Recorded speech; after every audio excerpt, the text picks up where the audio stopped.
LeBron, how happy are you? You finally know now who you're playing. Listen, we put in a lot of work, these last few days, and it's exciting for us to get back on the court. So, we're playing against a worthy opponent, great coaching staff, great players, and we look forward to the challenge. Hey, Bron, you cross paths a lot with the Celtics in the playoffs. What do you appreciate most about that franchise and its place in our game? I mean, it's only two winningest franchises, the Lakers and the Celtics, and the history of the game. So you just respect that, and you look up in the stands and see the banners and see the jerseys retired and things of that nature. You respect what the history has created to this point. Have you done that through your career? Have you paused to kind of look at all that stuff? I don't think I've paused, but I've actually looked up there and seen how cool it was. But I haven't actually paused. I haven't paused in my career yet at all. We've tried to get you to say you have a rivalry with the Warriors 100 times, and lots of times you say there's just not enough history there yet. With the Celtics, you have a history. Can you have a rivalry with the Jersey? Because they don't have any of the players, from the old days. I don't know. It's not for me to talk about. I mean, at the end of the day, the Celtics is our next opponent, and like I said, they're a worthy opponent, and we have to game plan. Every game we have the game plan for what they bring to the table, and we have to mentally focus on our challenges that we have every game. Ron, you mentioned that mental focus during a long layoff. What are the challenges of staying with that mental focus for what is needed for the playoffs? We've been focused this whole week. We got a couple of days off, Monday and Tuesday after we clinched versus Toronto, but since then we've been putting in work, and mentally and physically. So, as far as our mental side, I'm not worried about that. It's always like the rhythm. We've been off. It'll be 10 days tomorrow. Since we played a game, the rhythm is something that you kind of like.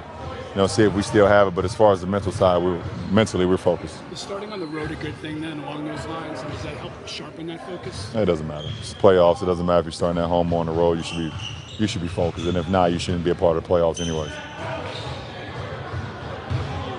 Take away from that late April game you had against the Celtics, early April game you had against the Celtics? Nothing. Two different teams. We're a totally different team, and they're a totally different team at this point. So I'll take nothing from it. How amazed are you with what Isaiah's been able to do, considering everything that he's gone through during this, this postseason from a personal standpoint? I think at the end of the day, the basketball is the easiest way to get away from anything that you may be going through, and I said that already. It's a comfort. You see your teammates, you see the court, you see the excitement, and you're playing something that you've been, loving and things of that nature for forever. So, even with him going through what he's been going through, with his personal family and his sister, which is, I can't put myself in his shoes. He's been unbelievable to be able to do that. You personally have played 8 games over the course of about 40 days now. This time of year, what does that do for your body? I feel worse when I don't play. I told you that. So it does nothing for me. Isaiah Thomas said he watched your Game 7 versus Paul Pierce to get fired up for this game the other night, last night. Do you think that's cool that a young guy would do that, or have you ever done that yourself to find inspiration from it? I think it's it's always to each his own. It's whatever puts you in the mindset to get ready to go out and play. I've never watched previous games and things of that nature. But I think it's to each his own, and obviously it worked. He had a hell of a game last night. Hey, Bron, is this stop and go as tough as anybody's in the league, and what kind of a challenge is that defensively? No, it's a handful of guys. 2 of them was on the court at the same time. John and Isaiah, Chris Paul, Russell Westbrook, Mike Conley, and that's just to name 5 off the top of my head. There's some very, very good players that know how to do that.